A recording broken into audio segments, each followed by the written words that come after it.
Kejaksaan Agung Kejagung menjelaskan kasus korupsi yang menyeret Windu Aji Sutanto was ke dalam sel tahanan. Kepala Pusat Penerangan dan Hukum Kapuspenkum Kejagung Ketut Sumedana menerangkan, kasus yang ditangani oleh tim penyidikan Kejaksaan Tinggi Sulawesi Tenggara Kejati Sultra itu terkait dengan pemalsuan dalam penjualan hasil tambang ore nikel PT Aneka Tambang Antam di Blok Mandiodo, Konawe Utara, di Sultra. Ketut menerangkan tersangka Windu Aji adalah pemilik dari PT Karanusantara Investama. Tetapi dalam kasus korupsi yang melibatkan PT Antam ini, menyangkut peran Windu Aji selaku pemilik atau owner dari PT Lau Agung Mining Lam. Perusahaan tersebut, dikatakan Ketut ada mengikat kerjasama operasional KSO dengan PT Antam, serta perusahaan daerah Sultra, dan perusahaan daerah Konawe Utara. Disebutkan, Windu Aji selaku pemilik PT Lam melakukan tindak pidana berupa penjualan hasil tambang nikel di wilayah izin usaha pertambangan IUP PT Antam. Namun dalam penjualan tersebut, tersangka Windu Aji, bersama dengan perusahaannya, PT Lam menggunakan dokumen rencana kerja anggaran biaya rekap dari PT Kabaena Kromit Pratama dan beberapa perusahaan lainnya yang berada di sekitar Blok Mandiodo.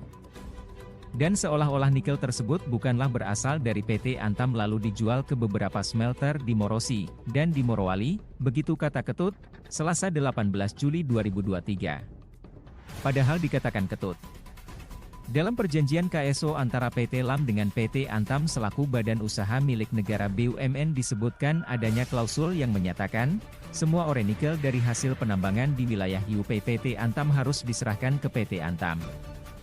PT Lam sebagai KSO hanya mendapatkan upah selaku kontraktor pertambangan, kata Ketut. Akan tetapi, kata Ketut melanjutkan, hasil penyidikan juga terungkap Windu Aji bersama perusahaannya melakukan pengerjaan bersama-sama 39 perusahaan pertambangan lainnya untuk melakukan penambangan ore nikel dan menjual hasilnya dengan penggunaan rekap palsu. Tersangka was selaku pemilik PT Lau Agung Mining mendapatkan keuntungan ilegal dari praktik tindak pidana korupsi yang dihasilkan dari pertambangan nikel tersebut, kata Ketut. Dari penghitungan kerugian negara sementara ini, kata Ketut menerangkan, tercatat kegiatan penjualan ore nikel yang dilakukan Windu Aji bersama PT Lam merugikan keuangan negara setotal Rp5,7 triliun. Kejahatan ini berlangsung secara berlanjut karena adanya pembiaran dari pihak PT Antam, terang Ketut.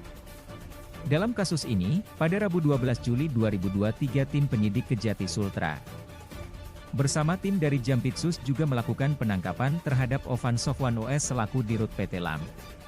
Sementara Kejati Sultra sendiri sudah menangkap 3 tersangka lainnya, yakni inisial A selaku Dirut PT Kabaena Kromit Pratama, tersangka HW selaku General Manager PT Antam Unit Bisnis Pertambangan Nikel Konawe Utara, dan tersangka GL selaku pelaksana lapangan PT Lam. Windu Aji sendiri, sudah dilakukan penangkapan oleh tim jaksa penyidik dari Kejati Sultra dan tim penyidikan dari Jaksa Agung Muda Tindak Pidana Khusus Jampitsus di Jakarta, pada Selasa 18 Juli 2023. Setelah dilakukan penangkapan, Windu Aji dijebloskan ke sel tahanan di Rumah Tahanan Rutan Salemba, Cabang Kejagung. Ketut menerangkan, penahanan terhadap Windu Aji diharuskan di Jakarta karena adanya kepentingan tim penyidikan di Jampitsus.